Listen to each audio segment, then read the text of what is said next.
In this video, we're going to take a look at some advanced framing techniques to help you create show-stopping shorts for your socials. For the sake of time, we're not going to spend a ton of time explaining the more basic framing options and settings. So if you're new to Minvo or you just need a refresher, check out our basic framing video first. I'll put a link to that down in the description. But let's dig in. In the last video, we looked at different framing options and switching from a single frame view to a split screen view, and how to switch between the two throughout the videos. And since that video, Minvo has introduced two new framing options. We have the 1/3 framing option, and we have picture-in-picture. I'll do more videos about these features specifically, so if that's something of interest to you, let me know down in the comments. But that's the new stuff. Now, one thing I noticed when you're editing your clips, especially if you're switching between different scenes, it can get really cumbersome having to edit each scene and fine-tune every single scene as you go, especially if you have a lot of cuts. It looks great, but takes time to get that video looking just right. If you feel the same way, then you're going to want to watch this. So to create a view for this specific clip, we covered in the last video that we have all these different settings like full, half, third, or now we have third, and now we have picture-in-picture. And you can click these center, left, or right presets.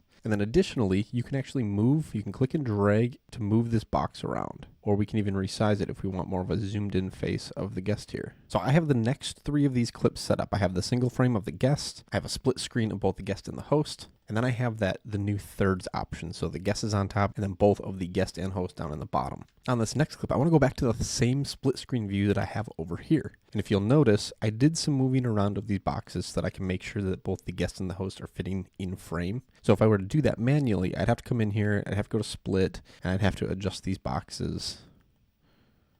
Maybe shrink them down a little bit. I have to do all these edits manually, which to get it right and consistent can be exhausting. But rather than doing all this manually, we have a couple options down here where we can match the previous two clips, we can match the previous one clip, we can match the next clip, or we can match the next two clips. So in this case, we want it to be that split screen view that we talked about. That's 2 clips back. I'm gonna click match the previous two. And now it zoomed out, it moved it into the right spot. The guess is where her frame needs to be, and it matches exactly with this one. Mark is obviously off to the side and adjusting in his seat during this, so he's not fully in frame like this one, but you get the idea. So now rather than manually adjusting every single scene that we want to do, we can just say we want to match let's say we want to match the next one there. We switch to our guest, maybe we want to match the previous two. We can easily jump to and set all of our settings for each clip and what frame we want to actually show for that specific part of the video without taking a ton of time. So switching different angles and views of our videos is good. Our video is starting to look more exciting at this point. But another thing we can do to give our videos a more engaging look is adding zoom in effects.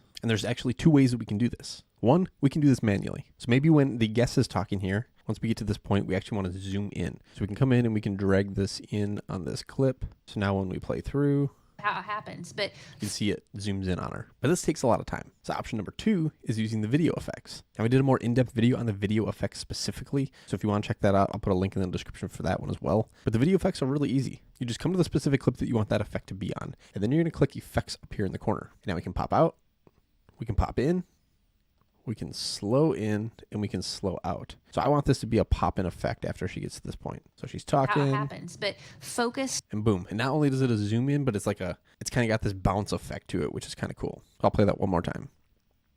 See how it happens, but see, it kind of pops, it kind of zooms in on what she's saying. Likewise, we can zoom out. So on this next clip, I'm going to click slow out. Now when we watch the slow out, and focused on showing up full-hearted, open. You can see it slowly zooms out until she's fully in the frame. And then we switch over to Mark. And once again, if we come back to the framing options up on top, say we want to match this next clip with another pop-in effect, and our video is going to be popping in and out, we could hit the match previous two. And that effect, you can see the little lightning bolt down here. That effect is now applied to there as well. So we'll play through that one. Go back to this. So we got the G and focused on showing up full-hearted, open hand. That said, my personal preference for editing a video like this where I'm having multiple different scenes and I'm adding in different effects is that I'll likely go and make the cuts and set the views for the videos first. Then I go back in and add the effects where I feel it makes the most sense. If you overuse things like video effects, it can become really distracting for the viewer. So I like to use that more specifically for parts where I want to put extra emphasis on what the person is saying in the video. So that's why I typically go through, make my cuts, get the video looking the way I want, and then I'll go back in after the fact and add the effects to really put emphasis on certain parts of the video. All right, so there's some advanced video framing tips for you. Hopefully this will help you take your videos to the next level and just make them that much more engaging for your audience. If you found this video helpful, hit that like button for me real quick, and don't forget to subscribe for more Minvo and video editing tips.